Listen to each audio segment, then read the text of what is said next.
I can't believe Glavenus was announced after me, and he gets a subspecies. None of my family is here. Yes, he is the only one announced after you with a subspecies coming. Why did you say it like that? No reason. Why did you answer for him? Nargacuga! Yes, Commander? I've got good news! Ah, yes! Ladies, gentlemen, and monsters of all ages, today is a confusing day for people who don't speak German. Thankfully, those who do speak German, along with Google Translate, have come to save the day. Recently, Capcom Germany released an article on Iceborne, and at first glance, it is just a list of 10 things about Iceborne we absolutely already know. Things like the Hoarfrost Reach being snowy, hot drinks being important, the story continuing from World Story, and the mention of a couple of monsters that I am entirely spoiler-free on, and therefore don't even really know what's on the screen at the moment. I also like to live dangerously. But I do know that it's all information we already know. However, that isn't the case for the end of a little paragraph on subspecies. Very precariously placed and hopefully relatively well translated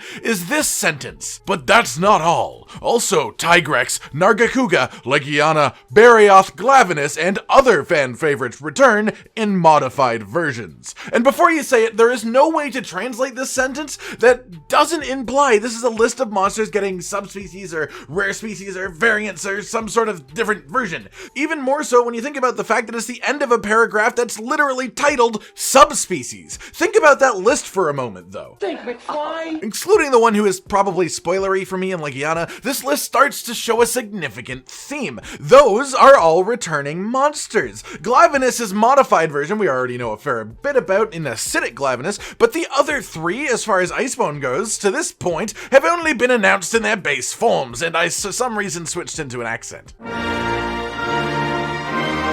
That brings our total for returning and modified monsters further up, and leaves the number of actual new monsters that we know about just sitting in the dust. But that is a conversation for another day. What about what these modified versions could actually be then for Nargacuga, Tigrex, and Barioth? Well, the easy answer, and in fact the answer I hope for, is that they are all totally new, forged from the minds of the Iceborne creative team, and hell, maybe we could even get something like a Paralysis Nargacuga, or a Water Barioth, or a Poisonous Tigrex who just likes to snack on Pookie, so his bites now cause poison and nothing else is different. But in actuality, all of these monsters already have subspecies, and 2 of 3 already have rare species and deviants, and the chances of those coming back is significantly higher than the chances of totally new versions of these monsters. Excluding deviants then, because the chances of deviants in the new world are about 1,000,000 to 1, we'll start by having a little look at Sand Barioth. This one actually is a subspecies I think could be really well done in world. Literally speaking, this is just a sand-colored Barioth who spends his time in the desert, covers himself in the blood of his foes to cool off, and actually uses his tornadoes as a method to launch himself at your face.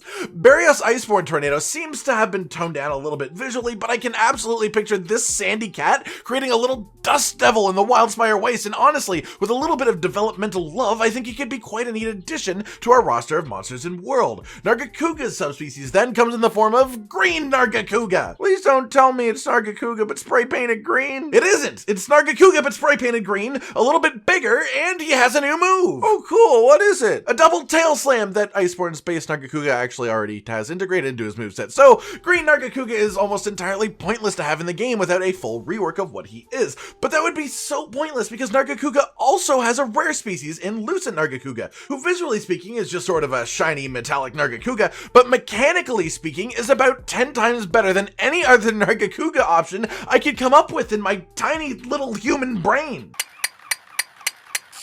Lucent Nargacuga's superpower, then, to sum it up in one word, is invisibility. This Nargacuga literally has gained the powers of invisibility, and if there is one proper game mechanic I really want added to World's engine with World's graphics, it is seeing a monster turn invisible. And then on top of that, the tail, quill, feather things for Lucent Nargacuga apply poison just to shake it up a little bit more. Honestly, I'm incredibly down for this, and considering the competition for modified version of Nargacuga is one whose only unique move is already already in New World Nargacuga's moveset, I'd say we actually have a pretty decent chance of this one coming. And hey, if we get one invisible monster in Iceborne, what's to stop Chameleos from sliding on over? Hey, girl. Tigrex then, like Nargacuga, has both a subspecies and a rare species, and also like Narga, I know exactly which one I want to see.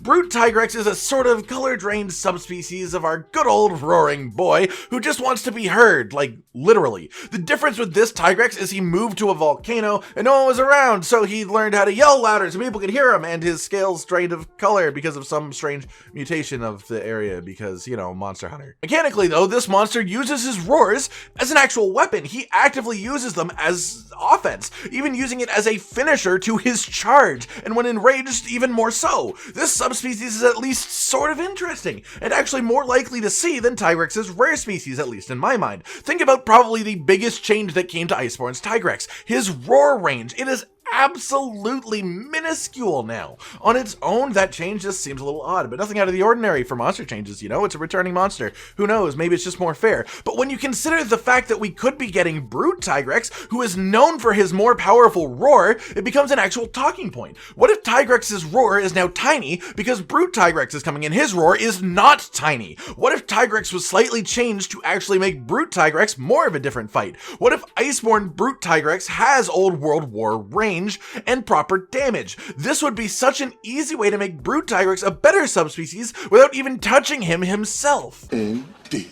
As for the rare species though, and a monster who would undoubtedly massively benefit from the graphics of the 5th gen engine, Molten Tigrex. Essentially a cross between a regular Tigrex and a Teostra, this beautiful baby is the largest of the Tigrex family, and it shows in his speed as he legitimately charges extremely slowly and menacingly, to the point where you could be hit by a charge, stand back up after waiting the full down timer, and still get run over by the same charge combo.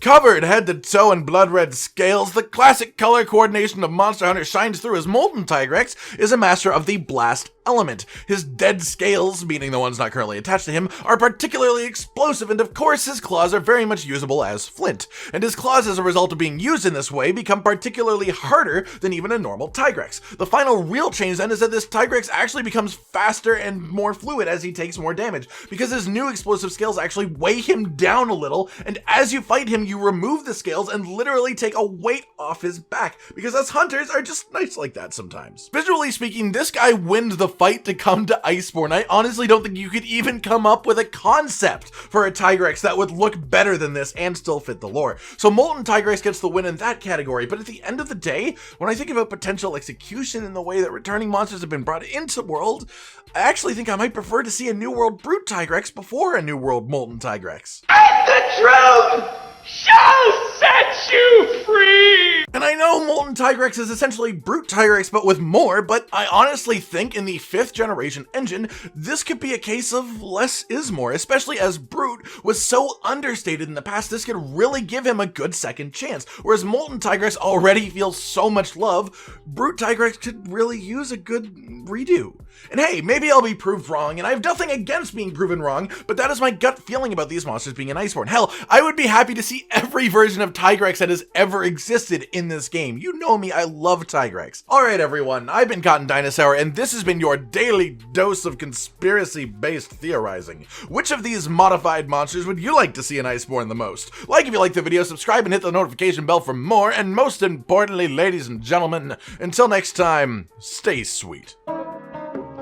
This is the brand new outro to tell you all the things that you do that we love, so let's start with something simple and say, oh, we love your eyes. When they're watching us play video games, we make a bunch of jokes that are kinda lame, or when they gaze upon our failures as we try to kill the monsters or report important news about the kingdom Animalia. Rage, Cotton, and Hollow are all here, talking about the things you want to hear, so if you want to be the first to hear, like and subscribe and the bell and we'll cheer. Some of you are patrons even though we are all the noobs and you're the pros. There's nothing we can do to thank you. No, really, there's nothing we could possibly do. Goodbye.